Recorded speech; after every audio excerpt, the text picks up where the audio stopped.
Never get this song out of my head. Let it go, let it go.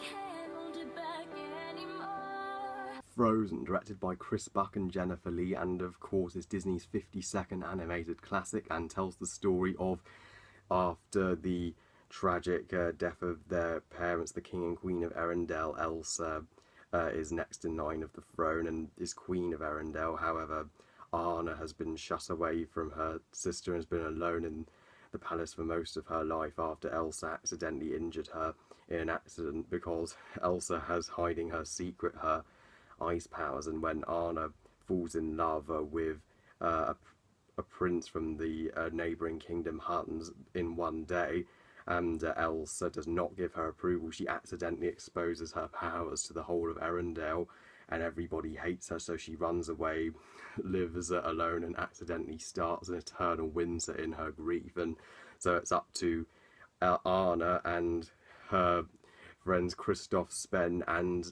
Olaf to find Elsa and save Arendelle from the winter. Now, it's Frozen is a really hard movie to review.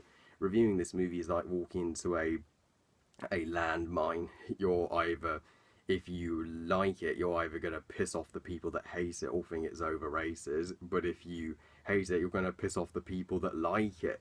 So I'm really thought long and hard about my opinion on this movie. I have seen it loads of times. I have studied it a lot.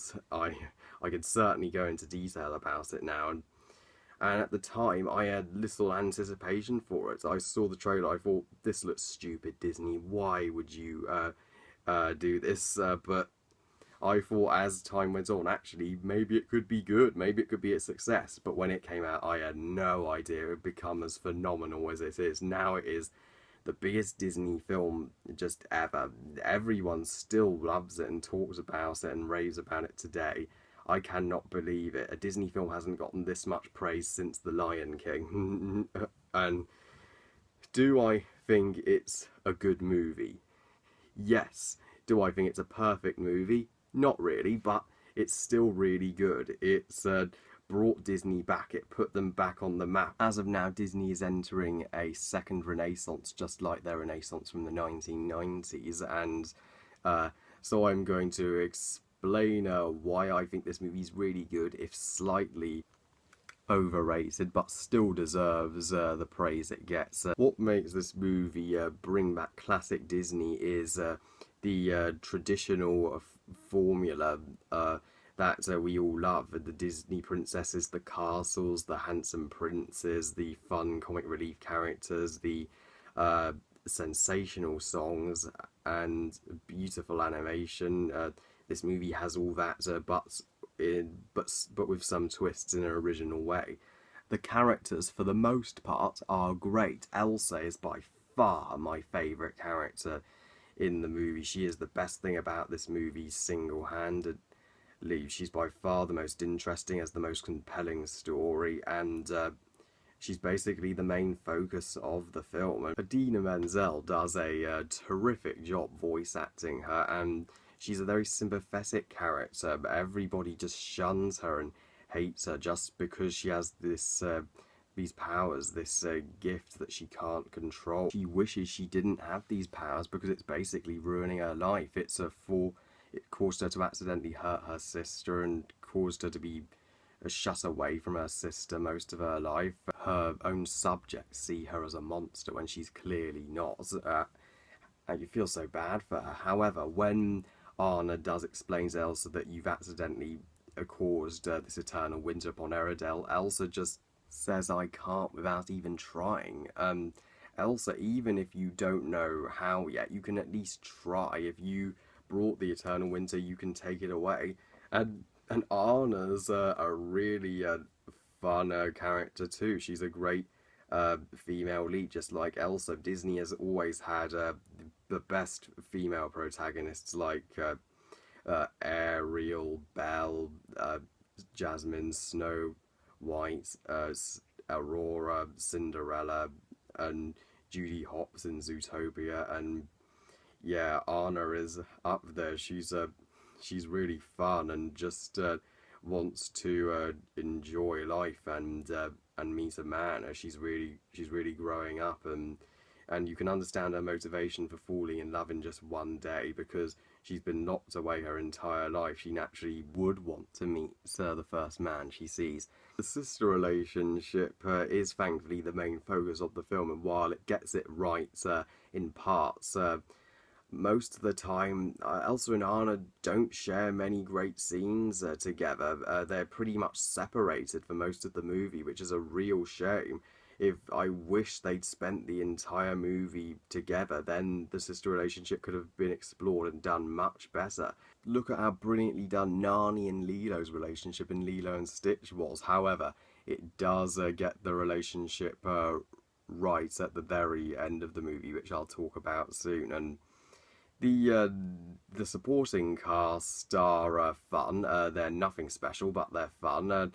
Kristoff is a sweet love interest for Anna. He's always there for her and always by her side. And Sven, he's a fun reindeer who doesn't say or do much, but he's basically the guy that gets them to their destination. And Olaf is awesome. He's Disney's best supporting character in years. While he's no Timon and Pumbaa, come on, who can top Timon and Pumbaa? But he's still fun and made me burst out laughing. And his line, "Some people are worth melting for," just heartwarming, classic line.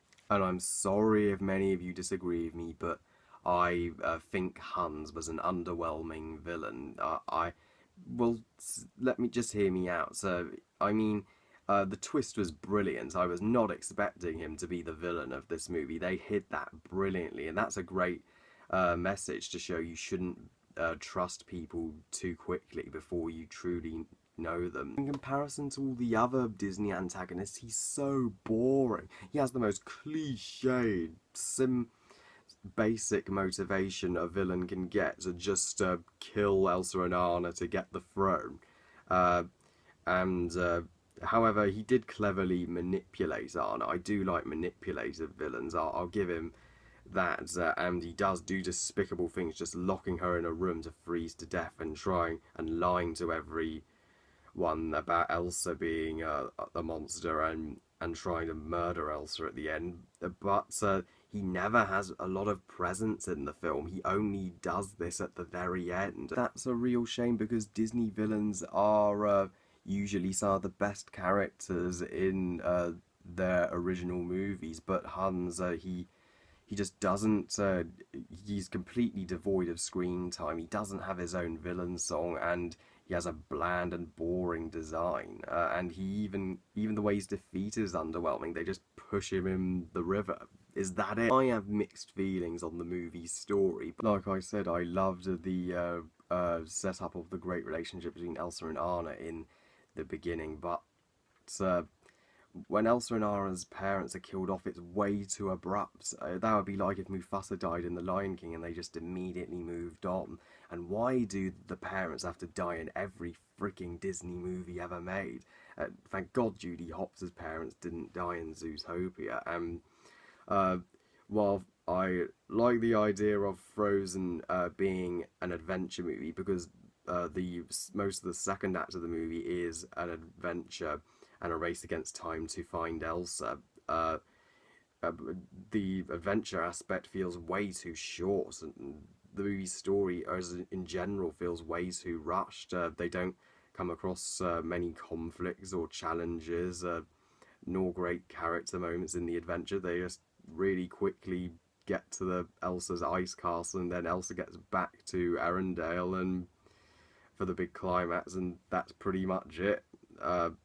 Not much happens in the way of adventure. There are surprisingly some thrilling action scenes, like the assault on Elsa's ice palace and the finale on the frozen lake. Yeah, it's got that intensity to it. However, the third act is easily the movie's best part. So when Hans is revealed as the villain, Elsa is captured, her powers are out of control more than ever. Anna is locked in a room. She has to get out, save her sister. The stakes are really raised, and I'm like, why couldn't the entire movie be this good? And it's the best part, because that's when the message of the movie really hits. It's a brilliant twist on the classic Disney genre, where Olaf explains an act of true love is putting somebody else's needs before your own.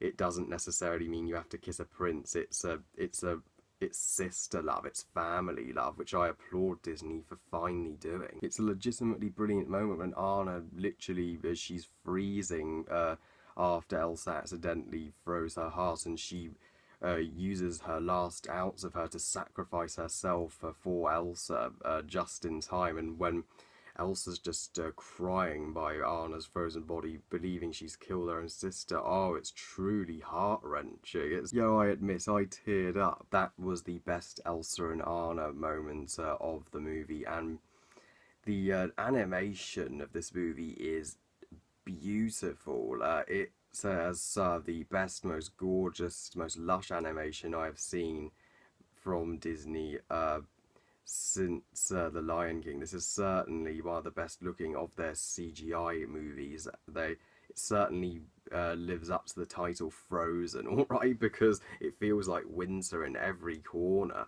With the snow, the ice. Elsa's ice palace looks gorgeous and breathtaking. However, Arendelle looked a pretty boring location. It's just a really generic, basic castle. And of course, you can't talk about Frozen without talking about the soundtrack. The soundtrack is amazing. It's Disney. Disney always do the greatest soundtracks in Hollywood, and there were some songs I liked, but there were also some I wasn't so keen on. Don't Hurt Me. Let It Go is by far the movie's best song. I mean, it's become a true phenomenal. Everyone loves it and sings God knows how many times, and it's the defining moment for Elsa's character, where she finally doesn't give a shit anymore. She just accepts this is her life, and the visuals brilliantly represents her emotion. I really like the opening song, Frozen Heart. It's a very epic and manly opening for a Disney princess movie, and Do You Want to Build a Snowman is beautiful and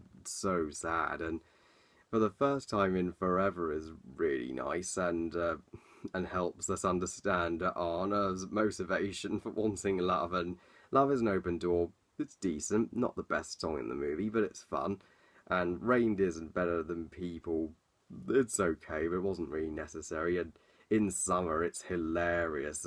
It's so much fun how Olaf doesn't know he's gonna melt in summer, and the Fixer Upper is the worst song in the movie. It's completely pointless. You don't need it. Not only do they make the trolls, they were useful in the beginning, but here they're annoying, and they're just, Anna is dying, her heart is freezing, and they're just delaying that. They're basically killing her by all this unnecessary scene. So I don't think Frozen is a perfect film, not even close. Oh, please don't hurt me, I'm sorry.